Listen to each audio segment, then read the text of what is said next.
भी बताता हूँ, करेंगे। इसमें क्या चेंज हुआ आपको समझ आया? पेई आ गया और पेई तो किया था हमने कल भी, नया क्या था? पार्टनर और डेज की कंडीशन, अमाउंट की कंडीशन की जगह डेज की कंडीशन। कोई भी कंडीशन हो आपको ओनली लिखना है कंडीशन क्या है। कंडीशन कहाँ लिखनी है समझ आया? Where do you write condition? Accepted के नीचे लास्ट। और कहीं पर भी कंडीशन दिखने वाली नहीं। ओके, चलिए फिफ्थ बिल आखिरी बिल बना लिया ये।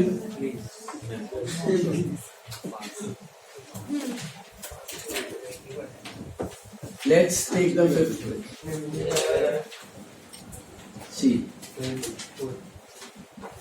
केदार पंडित 22/1 कल्पतरु एस्टेट पिरंगुट पुणे। केदार पंडित 22/1 कल्पतरु एस्टेट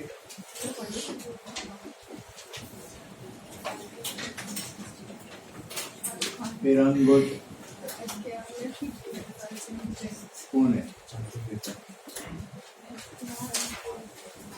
वैसा किया। नाउ डेट और हाँ शाहरुख खान ऐसा किया। शाहरुख खान नाउ डेट क्या आएगा तुम्हारा? इट इज 14 अगस्त 2019, बराबर है? Date of drawing. इसमें खाली क्या अलग है एकदम? 6 पॉइंट पढ़ो। It is on demand bill. Can you all see that? On demand bill कहां पे डालना है आपको? बिल में देख लो अमाउंट कितना है बिल का? 38,740। 38,740। अब जब आप स्टेटमेंट लिखोगे तो आप यहाँ पे क्या लिखते हो? 45 days after date after sight. मैंने बताया था ऑन डिमांड बिल में ना पीरियड होता है ना ड्यू डेट होता है, पता है? तो यहाँ पर ये जो शुरू करोगे ना, बस इधर 2 वर्ड लगा देने आपको, ऑन डिमांड। बस ऑन डिमांड, बस। पे टू, पे का नाम है? नहीं। पे टू मी और माय ऑर्डर। तो पे टू मी और माय ऑर्डर, मतलब आप बोल रहे हो कि ऑन डिमांड पे टू मी और माय ऑर्डर। जब मैं डिमांड करूं मुझे पैसा दे देना, 45 डेज बाद, 100 डेज बाद, 2 मंथ्स बाद, ऐसा कुछ नहीं। ऑन डिमांड, जैसे मैं बोलूं ऐसा मुझे पैसा चाहिए। तो ऑन डिमांड खाली पहले लिख जाएगा, ये पीरियड की जगह आ जाएगा बस। पे टू मी और my order the sum of rupees, कितने का बिल था? 38,740 rupees.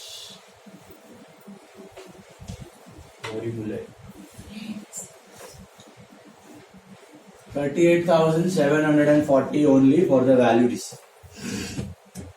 38,740 only for the value receipt. Sign कर लो एंड एड्रेस कर दो। इसको एड्रेस करोगे, ये भी ट्रॉई कौन है? एक्सेप्टेड सब सेम नॉर्मल, कोई कंडीशन नहीं है यहाँ।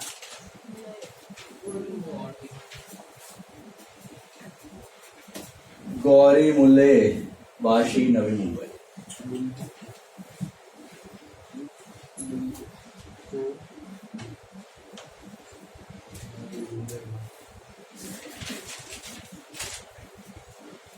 गौरी मुले, वाशी, नवी मुंबई। सिग्नेचर ड्रॉवर कौन है? केदार पंडित। एंड यहाँ पे क्या लिखना है आपको? एक्सेप्टेड। इसमें कोई कंडीशन दिखाई दी? वो कंडीशन नहीं है on demand. On demand bill है ये रहा। जैसे आफ्टर डेट होता है, आफ्टर साइट होता है, on demand is a type of bill. वो कंडीशन नहीं है। कंडीशन क्या होगी? अमाउंट में चेंज करेगा, टाइम पीरियड में चेंज करेगा, प्लेस में चेंज करेगा, वो कंडीशन है। जनरली अमाउंट और टाइम ही आता है जो हमने किया, समझा? ये कंडीशन नहीं है on demand, type of bill है। आफ्टर डेट होता है ना, आफ्टर डेट आफ्टर सेट, वैसे ऊपर आ गया। इधर सिर्फ एक्सेप्टेड, सिग्नेचर, गौरी मुले, एक्सेप्टर की सिग्नेचर और डेट, बस कितना है? 17 अगस्त 2019, खत्म। 5 बिल्स करके जाना इज्जत से, 5 मार्क्स सिक्योर। इसमें से इसमें से ही आएगा, सेम नहीं आएगा। नाम तो लोग Sorry, नाम अलग होगा, डेटा अलग होगा, टाइप से ही आएगा। आप इसमें से पूछोगे। बोर्ड तक सब कुछ इसमें से ही आएगा, इसके बाहर का कोई बिल नहीं आएगा। आफ्टर डेट होगा या आफ्टर साइट होगा या ऑन डिमांड होगा, तो ये होगा या नहीं होगा? पार्टनर आएगा तो आएगा। हाँ, test is on 7th May, 5 marks, 5 marks proforma, 5 marks objective. Take out that app now, open the app. Download नहीं किया। सर आईफोन है। मेरे में भी नहीं होता। सर आईफोन में नहीं हो रहा। बाजू वाले को स्टैंडर्ड इशू लेके आओ, हाँ लेके आए। आईफोन वाले स्टैंडर्ड इशू पेन से ले लो ना। सर बुक खरीदने का पैसा नहीं है, आईफोन ले लीजिए। टेक्स्ट बुक ही लाया था। हो रहा है सर।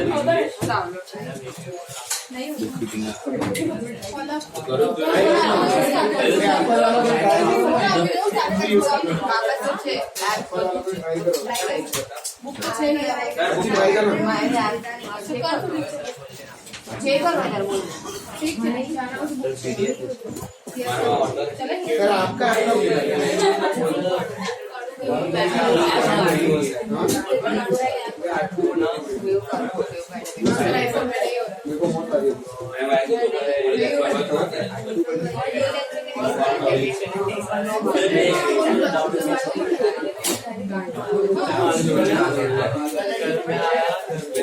आईपी का बनाओ पड़ता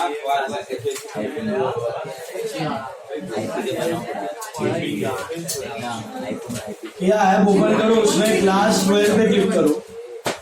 क्लास 12 में इंग्लिश में देखो, नीचे स्क्रॉल करोगे तो आपको बुक कीपिंग एंड अकाउंटेंसी मिलेगा। उसमें 7th topic bills of exchange, उसमें एक्सरसाइज सॉल्यूशंस, उसमें एक्सरसाइज 7। सर फोन में देखिए। हाँ, सर वाईफाई से ऑफलाइन टेक्स्ट बुक में पेज नंबर आएगा आपका 251। वहाँ सर आंसर वाईफाई में जो ये रहा पेज 301 है, वही है 301 in your actual physical standard textbook. Page 301 standard textbook page 301 मिला सबको? ये ऐप पे मिला? सर आंसर का नहीं है। अभी ऐप पे हम डिस्कसिंग आंसर्स दिया है, बट हो सके तो बिना आंसर देखे ट्राई करो। Okay, try to answer without looking at the answers. Okay, बाकी नहीं तो घर पे डबल हजाम पट्टी करके पढ़ना पड़ेगा आपको, टेस्ट में तो आने ही वाला है। तो भी कर लोगे तो बेटर है। हाँ, यस, 5 मार्क्स ऑब्जेक्टिव। चलो, स्टैंडर्ड टेक्स्ट बुक में से ही आएगा ऑब्जेक्टिव्स। अभी से कर लोगे तो बेटर है, वरना घर पे डबल पढ़ना। देखो, person on whom the bill is drawn is called drawing. Before acceptance, a bill is called as a draft. When the due date of the bill drawn falls on a public holiday, the bill must be presented on a preceding day. before Public holiday तो preceding, uncertain holiday तो succeeding. याद आया? The due date of the bill drawn for 2 months on 23rd November 2019 is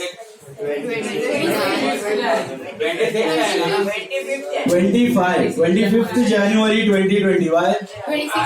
26th Jan is a public holiday. 25th Jan. Noting charges are borne by. Notary drawing Borne by मतलब offline वापस उसको बंद करके चलो. आवाज ना खुश paging हाँ सर ड्रॉ लिखा है सर सेम मुझे बोलो noting charges are borne by who? Drawee. Is it clear? Drawee. मेरे में ड्रॉ नोटरी पब्लिक को हम पे करते हैं. बॉन्ड का मतलब कौन भुगतता है, who bears it. अल्टीमेटली किसको भुगतना पड़ता है? That is drawing. Then there are dash parties who are bill of exchange. Three parties. Who are the three parties? Drawer, When a notary public is a dash.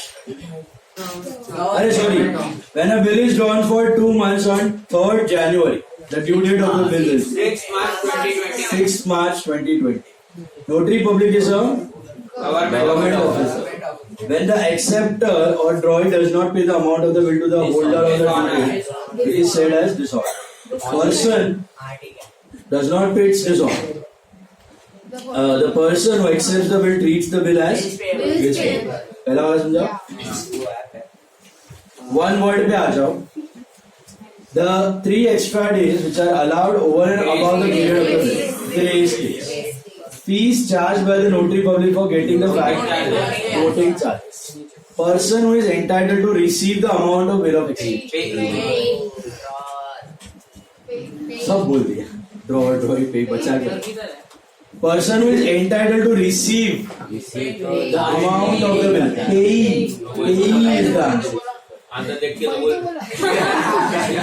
इधर wrong भी हो सकता है, but याद रखो payee is the one who is ultimately receiving the amount of the bill. Drawer is the one who is supposed to receive, who draws the bill. Payee is the one who ultimately receives. Person in whose favour the bill is endorsee. जो करता है वो endorser. Officer appointed by government for noting the dishonour of the bill. Notary public. Cancellation of bill on maturity in return of a new bill, extended period of credit, renewal of it. Bill of exchange drawn and accepted without any valuable consideration. मतलब कोई consideration के बिना ऐसी friendly use के लिए accommodation, उसको बोला जाता है अकोमोडेशन. दिया accommodation bill.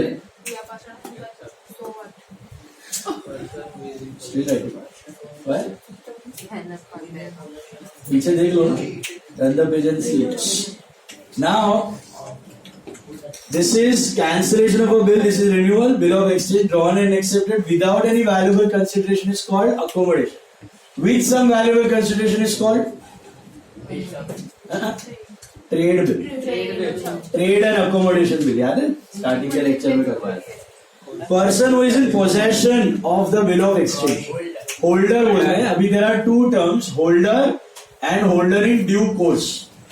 Holder and holder in due course. Holder and holder in due course में क्या मतलब है? फर्क क्या है? It's a legal term basically. Okay? सुनो ध्यान से. Holder and holder in due course का मतलब क्या है? Holder को by legal definition बोला गया है कि holder is the one जिसका नाम बिल पे मेंशन होता है and who is entitled to receive the money. जिसका नाम है and who is entitled to receive the money, he is called as holder in due course. तो all the people temporarily जिनके पास bill जाता है ना, ड्रॉवर से लेके एंडोर्सी, फिर all further transfer, they are all known as holders. They are all known as holders. जिसका नाम है and जिसके जो एंटाइटल्ड है बिल का पैसा लेने के लिए. अभी मेरे पास बिल आया, मेरा नाम है, मैं एंटाइटल्ड है, मैं होल्डर हुआ, मैं इसको ट्रांसफर किया, इसका नाम आ जाएगा endorsed in favour of so and so. He is entitled, तो ही इज आल्सो होल्डर. आगे जिसको जाएगा वो इज आल्सो होल्डर. तो temporary all the people are considered as holder. जिसके पास बिल हो, जिसको एंटाइटलमेंट मिला है उस समय के लिए. And what is holder in due course? Holder in due course का मतलब आप बिल अपने लिए नहीं ले रहे हो, आप फर्दर ट्रांसफर करने वाले हो पक्का. Then you are termed as holder in due course. अभी इसमें लीगैलिटी वाला टर्म है, डेफिनेशन में दोनों सिमिलर ही लगते हैं, होल्डर भी वही लगता है और होल्डर इन ड्यू कोर्स भी वही लगता है। खाली होल्डर में ऐसा दिया हुआ है कि होल्डर का नाम है, he is entitled to receive the money. Holder in due course मतलब वो टेम्पररी होल्डर, वो ट्रांसफर कर देगा ड्यू कोर्स में, एंडोर्स कर देगा। इसमें लीगैलिटी कहां आती है कि अगर बिल में कोई इश्यू है, प्रॉब्लम है, फ्रॉड्यूलेंस है, मतलब मैंने हिया पे बिल ड्रॉ किया, हिया इज द एक्सेप्टर, और मैंने राज को एंडोर्स कर दिया, तो अगर हम दोनों ने झोल किया है, मतलब हमारा कोई ट्रेड रिलेशन नहीं है, मैंने ऐसी बिल बना के इसको चिपका दिया सेटलमेंट में और हिया पैसा देने से मना कर रही है, तो होल्डर या फिर holder in due course, holder in due course मतलब जो टेम्पररी होल्डर था या फिर holder, they can sue all the previous parties और one party in relation to the bill. मतलब उसने बिल मेरे से लिया है, उसको पता नहीं था क्या फ्रॉड है क्या है, उसको बाद में पता चला क्या मैं तो उल्लू बन गया, फ्रॉड हो गया, तो he can sue all the previous parties related to the bill. ऐसा उसको राइट दिया गया है लॉ में। मतलब वो राज को ऐसा नहीं बोला जा सकता भाई तेरी मिस्टेक है, तूने देखा नहीं, बिल तेरे हाथ में आ गया, अभी हम लोग कुछ नहीं करने वाले, लेने से पहले देखना चाहिए था। राज ने किसी और को एंडोर्स किया सपोज, तो that person is also holder in due course. उसने भी गुड फेथ में बिल लिया हुआ, गुड फेथ मतलब भरोसे से बिल लिया हुआ, उसको पता नहीं है झोल का, बाद में पता चला झोल। तो he can sue all the previous parties related to the bill. So that is the only point which is given in law about holder and holder in due course is अगर they are obtaining the bill in good faith, अगर they are obtaining the bill in good faith मतलब भरोसे से bill लिया और bill में कोई झोल हो गया तो उनकी जिम्मेदारी नहीं है, वो प्रीवियस पार्टी को स्यू करके उनसे पैसा वसूल कर सकते हैं। तो अगर आपके पास फ्रॉड हुआ है, आपने सपोज मकान लिया, मकान में भी होता है ऐसा, मकान में दो पार्टी ने झोल किया हुआ है, कुछ तो आपस में लीगैलिटी है, केस चालू है, लोन्स लिए हुए हैं, चुकाए नहीं, व्हाटएवर, आपको बेच दिया मकान, आपने खरीद लिया, आपको पता नहीं था उस पर लोन है, बैंक का कर्जा है, कोई लेने वाला है, you don't know, you bought it, you gave full money, अभी कल उठ के बैंक आपके दरवाजे पे आ गया, लाओ हमें पैसे दे दो, तो आप लायबल नहीं हो पैसे देने के लिए, आप प्रीवियस पार्टीज को स्यू कर सकते हो, ऐसा है, ठीक है। That is the meaning of holder and holder in due course. या सर ये जो अकोमोडेशन बिल होता है, हाँ, उसका अगर वो डिसऑनर हो गया तो उसका वैल्यू ही नहीं है ना, तो फिर उसका वैल्यू नहीं है, उसमें अब्रॉड में ना उसको लीगैलिटी है ही नहीं, इंडिया में उसको लॉ में लीगैलिटी में सपोर्ट किया गया है, तो आप फिर भी प्रीवियस पार्टी को सू कर सकते हो। फॉर एग्जाम्पल अभी अकोमोडेशन बिल था और मैंने इसको एंडोर्स कर दिया, इसने फर्दर एंडोर्स किया और लास्ट में इसने पैसे देने से मना कर दिया, तो he can shoe both of us, ऐसा इंडिया में है राज को भी लीगैलिटी। शू कर सकता है ना, क्योंकि इसने एंडोर्स किया। हाँ, but Raj again can sue the other party. Raj is not a party to this. He can prove it ना, he obtained the bill in good faith. उसने सेल किया था और उसने बिल ऑब्टेन किया था, he has that proof. Got it? तो India में लीगैलिटी का ऑप्शन है फॉर अकोमोडेशन बिल, अब्रॉड में तो एंटरटेन ही नहीं करता, फाड़ के फेंक देगा अकोमोडेशन। अब्रॉड में you have only trade bill, बाकी इंटरनेशनल में कोई लॉ ही नहीं है उसका, अकोमोडेशन बिल अपने रिस्क पे बट बना। सर ऐसे भी बोल सकते हैं ना, सेल्स किया है, कहाँ पे लिखा हुआ है क्या अकॉर्डिंग वो एक्सेप्ट ही नहीं करेगा एक्सेप्ट। इंडिया में वही मैं बोला ना, ये सब टर्म सेम ही रहता है। इंडिया में तो अकोमोडेशन बिल बनाओ या सेल का बिल बनाओ, दोनों में सेम ही ट्रीट होता है और लीगैलिटी सपोर्ट भी है वो, ऐसा। अगर पैसा नहीं दिया तो पकड़ के उसको सू करो, मतलब स्कैम कर सकते हैं ना, स्कैम नहीं कर सकते इंडिया में। हाँ, अच्छा अब्रॉड में बाहर को, यहाँ पे पकड़े जाओ। Now, so person who is in possession of bill of exchange, what is called as holder, okay? And temporarily who needs to transfer, ऐसा temporary word दिया तो holder in due course. Conversion of a bill of exchange to its present value. Discounting of the Discounting. What is present value? 3 महीने बाद का value है जो bank को मिलने वाला है, बैंक आपको इंटरेस्ट काट के अभी का अभी पैसा दे देता है, that is what is called as the present value. Present value में बिल को कन्वर्ट करना, that is what is called as discounting. Discounting of a bill मतलब क्या होता है, conversion of bill to its present value, future value नहीं किया maths में। Present word. एक मिनट, आज 100 रुपया 10% इंटरेस्ट लगाया, 1 साल बाद कितना हो जाएगा 110। तो 100 रुपया is called present value, 110 is called future value. ₹10 T face value 10 रुपया इंटरेस्ट। आज तुम एफडी में 100 रुपया रखो, 10% इंटरेस्ट है, तो एक साल बाद कितना होगा? 110। उसके एक साल बाद कितना होगा? 121। 110 पे 10%। तो these are called as future values and 100 is called as the present value. तो बैंक आपको क्या करता है डिस्काउंटिंग के वक्त? 3 महीने बाद की वैल्यू उसको 20,000 मिलने वाली है, आज आपको 19,800 दे देगा। That is called as present value. Got it? तो conversion of bill to its present value is called discount. उसका ऑपोजिट होता है कंपाउंडिंग। फ्यूचर वैल्यू पे जो हम लोग लेके जाते हैं उसको बोलते हैं कंपाउंडिंग, फ्यूचर से प्रेजेंट पे आने को बोलते हैं discount. Amount which is not recoverable from a drawee due to insolvency, bad debts. True और फॉल्स आपको विथ रीजन है, नीचे रीजंस दिए हुए हैं। ट्रू फॉल्स देखो, रीजन भी पढ़ो, क्योंकि अभी ट्रू और फॉल्स है ना, 1-1 मार्क के नहीं आएंगे, 5 मार्क के 2 आएंगे। 2.5 मार्क का 1 होता है, रीजन का एक रीजन का 1.5 मार्क्स, 2.5 मार्क का 1 रहता है। तो ट्रू लिखा फॉल्स लिखा उसका 1 मार्क एंड रीजन का 1.5 मार्क रहता है। So at least 1 to 2 sentences of reason you need to write. First one, inland bill is the one which is drawn in one country and payable in another country. False. That is called state है foreign bill. बराबर है? तो दोनों लिखने का, inland bill का मतलब foreign bill का मतलब। देखो रीजन में देखो नीचे, inland bill means a bill drawn and accepted made payable within the territory, one and the same country, and so the bill drawn in one country and payable in another country can't be, या फिर आप लिख सकते हो it is called as foreign bill। 1-2 word ऊपर नीचे किया तो चलेगा, और वर्ड्स में लिख सकते। बट कैसे लिखने का समझ में आ रहा है? 2 सेंटेंसेस मिनिमम, 1 से 2, 1 भी लिखा कभी कभी तो चलेगा, बट हो सके तो 2 स्टेटमेंट्स लिखना फॉर रीजन ऑफ ट्रू और false. Next one, retirement of a bill means payment of the bill before the due date. True. Reason में क्या? ट्रू में भी रीजन लिखना है। Payment of the bill by the acceptor of the bill or to the holder of the bill before the due date is known as retirement of bill. So retirement means payment of the bill before the due date. Active passive में convert किया, समझा?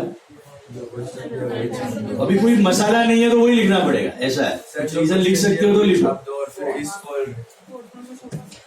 Reason जैसे inland bill का definition था, foreign का था, तो you mention, नहीं है तो वही एक्टिव पैसिव लिखो। ड्रॉई can transfer the ownership of the bill. No, false. Who can do that? Drawer. दोनों लिखने का। Drawer is a debtor. He has to pay the amount of the bill to the holder on the due date. Hence, he cannot transfer the ownership to the another person. Drawer can transfer the ownership of the bill from one person to another. Got it? Next one, acceptance of a bill without making any changes in terms of bill is called qualified acceptance. No, that is called as general acceptance.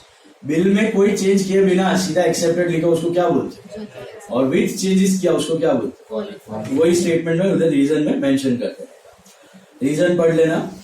Then discounting is a device to convert the bill to its present value. True, अभी बोला ना, future value present value, with interest without interest.